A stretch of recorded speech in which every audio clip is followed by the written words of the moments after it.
이 국장님, 네. 검찰이 정자동 이른바 힐튼 호텔 네. 특혜 의혹을 수사를 아주 심도 있게 벌여서 거의 막바지에 이른 것 같습니다.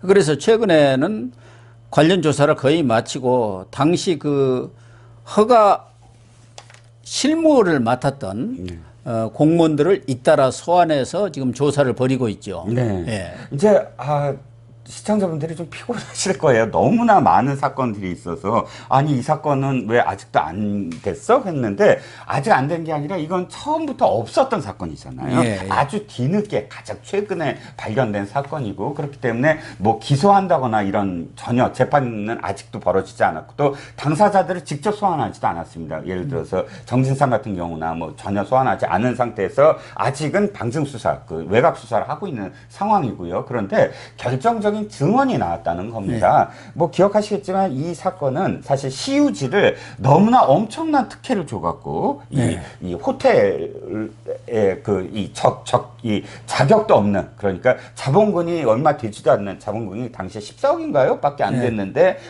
몇천억 원이 들어가는 공사를 그냥 18억 2천억 원이 되는 공사를 2천억 원이 되는 공사를 그냥 떠넘기고 또 거기다가 특혜를 줘보는 거예요. 그렇죠. 몰아준 거죠. 예.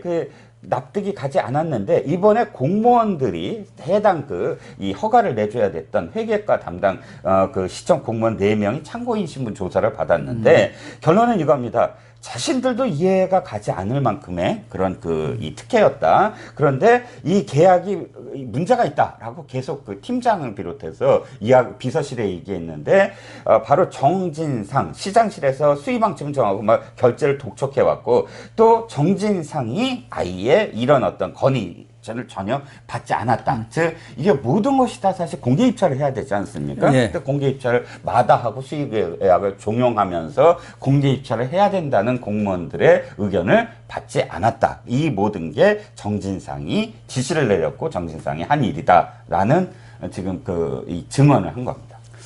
그러니까 이렇게 대형 사업이고 특혜를 줘가면서 힐튼 호텔을 지금 지은 것 아닙니까? 네. 지난해 11월에 이 준공이 됐어요. 이 사업 자체는 2013년부터 시작이 됐는데, 그렇죠. 그런데 이런 정도의 큰 사업이면 공개 입찰을 해야 하고 시의회의 동의를 받아서 추진해야 한다고 실무자들은 계속 비서실한테 그런 건의를 했는데 정진상이가 묵살을 해버리고 이 수의계약으로 하면서 빨리 거기다 결제를 해라. 수의계약에. 그렇게 지금 압박을 가해서 어쩔 수 없이 자기들도 뭐 시장실에서 압박을 가하니 어떻게 방법이 없었지 않느냐 그 얘기 아니겠습니까? 그렇습니다. 뭐 이게 가능한가 싶을 정도의 특혜였다라고 지금 공무원들이 지금 특혜가 하나는 그 용도 변경을 자연 녹지인데 일반 상업지역으로 용지로. 이게 시유지 아닙니까? 시유지. 그렇죠. 그렇게 해주고. 원래는 가족형 레지던스로 허가를 내줘야 되는데 어느 순간 갑자기 특급 호텔, 특급 호텔로 바뀌고. 저는 마지막 게 가장 심각한 문제라고 생각합니다. 30년 동안 임대를 해주잖아요. 근데 임대를 했는데 이걸 이 호텔에서 우선 매수권을 준 거예요. 그러니까 너네가 사가고 싶으면 너네한테 먼저 팔아줄게. 임대 기간이 끝나고 나면은 당신이 사간다 한다면은 그냥 우선 매수권이라 합니까? 매수 청구권. 매수 청구권을 그냥 부여해버린 거 아니에요? 그럼 사가지 호텔을 운영한 사람이 그러면은 호텔 받나 봅니까? 그렇죠. 그만큼 특혜를 준 거란 말이에요. 여러 가지 특혜를 지금 주고 또 주었던 건데 이런 이유가 바로 정진상과 이 힐튼 호텔 사업을 벌인 배지치 종합건설의 황모 대표간의 특수관계 때문에 이렇게 그냥 수의계약으로 몰아준 거 아니냐 이 얘기 아닙니까? 네, 그렇습니다. 황모 씨와의 관계가 이것만 있는 것이 아니라 그 차병원과 관련돼서 성남FC 차병원을 설득하는데 직접 이 황모 씨가 나서는 등 아예 유착한 흔적이 너무 많이 지금 거기서 드러나고 30억 원이었던가요? 네네, 30억입니다. 그것도 또 종용해서 수수료를 또 떼갔다는 거 아닙니까? 자기가 거기서 공원에 거강꾼 노릇을 했기 때문에. 그러니까 이 황모 씨하고 유착이 돼가지고 그렇게 특혜를 줬다 그런 얘기란 말이에요. 또 하나는 원래 이제 14억 4천만 원의 자본금 아니었습니까? 네.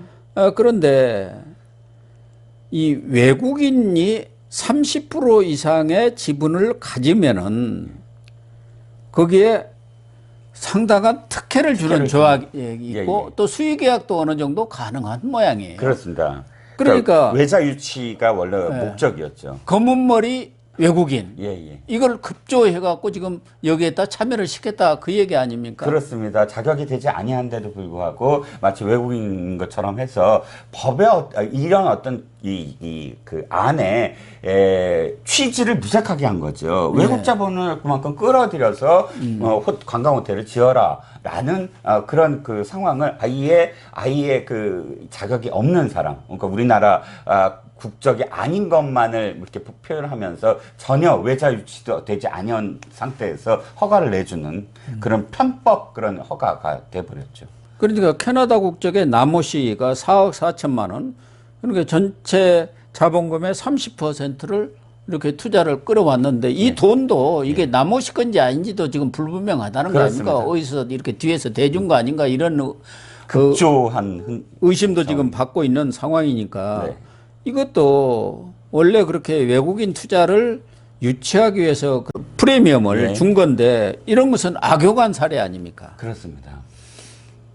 또 하나는 이 배치치 종합건설이 그 이전에 이 시유지에 대해서 어떻게 활용하는 게 좋냐 그 용역을 맡겼는데 이 배치치 종합건설이 갖고 있는 그런 자회사 비슷한 데서 그 용역을 따가지고 했다는 거 아닙니까? 용역업체 임원과 그다음에 배지치 종합건설의 임원과 같은 사람. 똑같은 사람들. 예. 같은 사람이니까 북치고 장구치고 다 한 거죠. 이거는 호텔로 개발해야 됩니다라고 용역 결과를 보고를 한 다음에 그럼 그 한 사람들이 바로 건설사가 시행사가 돼서 그걸 그냥 따내는 사실 있어서는 안 될 그런 꼭 먹고 알 먹고 도랑치고 가지 잡고 뭐 이런 셈이 돼버린 거니까 이런 내용을 이 정진상이가 모를 리 없고 그렇죠.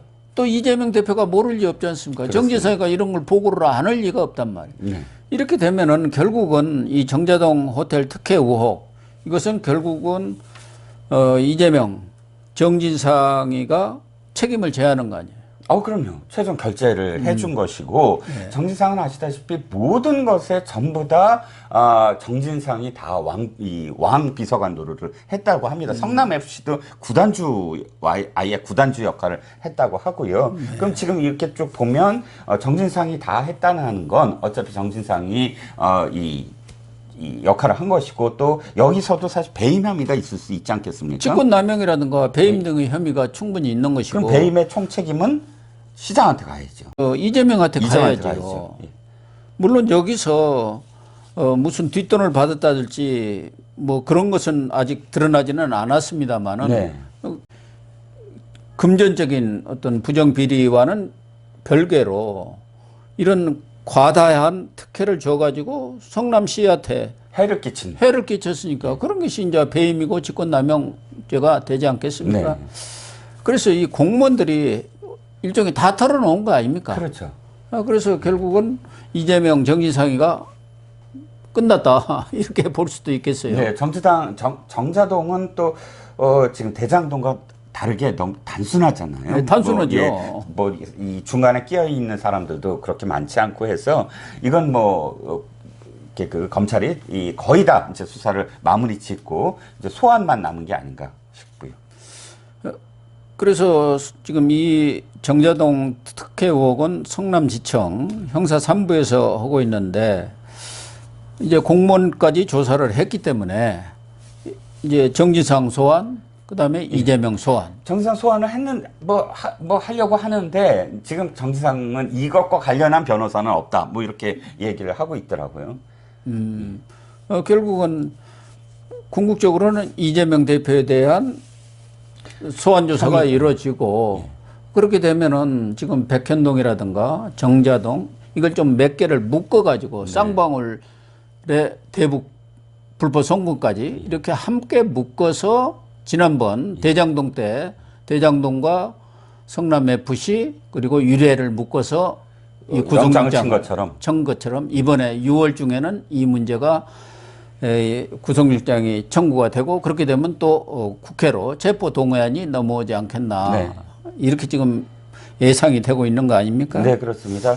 뭐 정재동은 이번 공무원 그런 그 증언과 그다음에 당시 시행사 직원들의 어떤 증언 이런 것들이 종합적으로 마지막 어떤 지금 그 수사의 단계가 아닌가 싶고요. 이제 곧 말씀하셨듯이 소환만 남은 것 같고 소환해서 이거 사실 뭐 더 끌 이유가 별로 없어 보입니다. 예. 바로 이 문제는 6월 달에 만약에 체포동의안이 지금 보내게 된다면 그 안에 포함될 가능성이 높아지고 있죠. 네, 그렇습니다. 그렇게 정리를 하겠습니다.